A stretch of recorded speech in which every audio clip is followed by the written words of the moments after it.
Price Lord. இயேசு கிறிஸ்துவின் இனிய நாமத்தினாலே உங்களை வாழ்த்தி வரவேற்றுக் கொள்கிறேன். Life giving grace international ministry யூகேயிலிருந்து உங்கள் சகோதரி சுரேகா செந்தூர் தேவனுடைய வார்த்தைகளை இன்று உங்களோடு பகிர்ந்து கொள்ள வந்திருக்கிறேன். அந்த அடிப்படையில் மாற்கு 11 அதிகாரம் 23 வசனம். எவனாகிலும் இந்த மலையை பார்த்து நீ பெயர்ந்து சமுத்திரத்திலே தள்ளுண்டு போ என்று சொல்லி தான் சொன்னபடியே நடக்கும் என்று தன் இருதயத்தில் சந்தேகப்படாமல் விசுவாசித்தால் அவன் சொன்னபடியே ஆகும் என்று மெய்யாகவே உங்களுக்கு சொல்லுகிறேன். இந்த வார்த்தையை பார்த்தோம் என்று சொன்னால் கர்த்தராகிய இயேசு கிறிஸ்துவே எங்களுக்கு சொல்லியிருக்கிறார். எவனாகிலும் யார் என்றாலும் உலகத்தில் எப்படிப்பட்டவராயிருந்தாலும் எந்த ஒரு இதுவும் இல்லை, எந்த ஒரு வேற்றுமையும் இல்லாமல் யாராயிருந்தாலும் சின்ன பிள்ளையாயிலும் பெரியாக்களாயினும் எப்படிப்பட்டவர்களாக இருந்தாலும் இந்த மலை என்பது ஒரு பிரச்சனை, ஒரு பிரச்சனையை பார்த்து நீ பெயர்ந்து சமுத்திரத்தில் தள்ளுண்டு போ.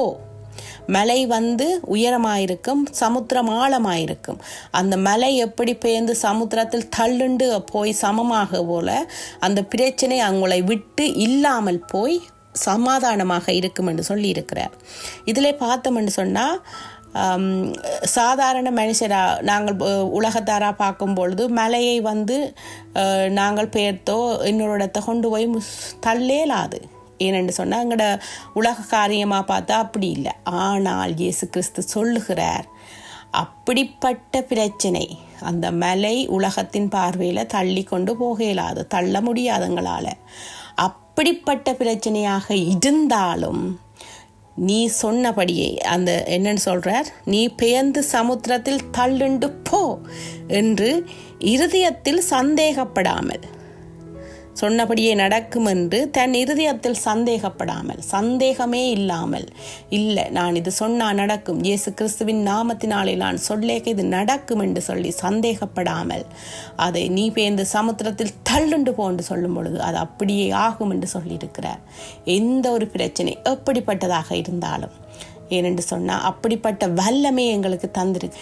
அப்போ இந்த வசனத்தை வைத்துத்தான் நிறைய மனுஷர்கள் எல்லாம் தங்களோட பாடலே ஹீலிங்கை பெற்று படுத்த படுக்கையில் எழும்பி மரணப்படுக்கையில் இறந்து எழும்பி இன்று வரையும் பேசப்படுகிறார்கள். விசுவாச தந்தை எனப்படுகிற ஹெனித்திகையினவற்ற சாட்சி மிகவும் உலகளாவிய ரீதியில் மிகவும் பிரபல்யமானது. அப்படிப்பட்ட ஒரு தேவ மனுஷனுடைய உயிருள்ள சாட்சி.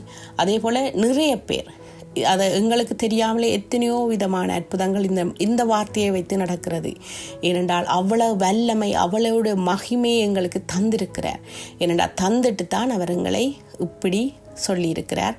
எவனாகிலும் இருதயத்தில் சந்தேகப்படாமல் இந்த பிரச்சனையே வேரோடு பேர்ந்து சமுத்திரத்தில் தள்ளுண்டு போன்னு சொல்லும் பொழுது அவன் சொன்னபடியே ஆகும்.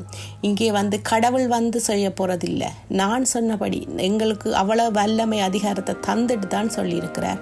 நீ சொன்னபடியே ஆகும் என்று சொல்லியிருக்கிறார்.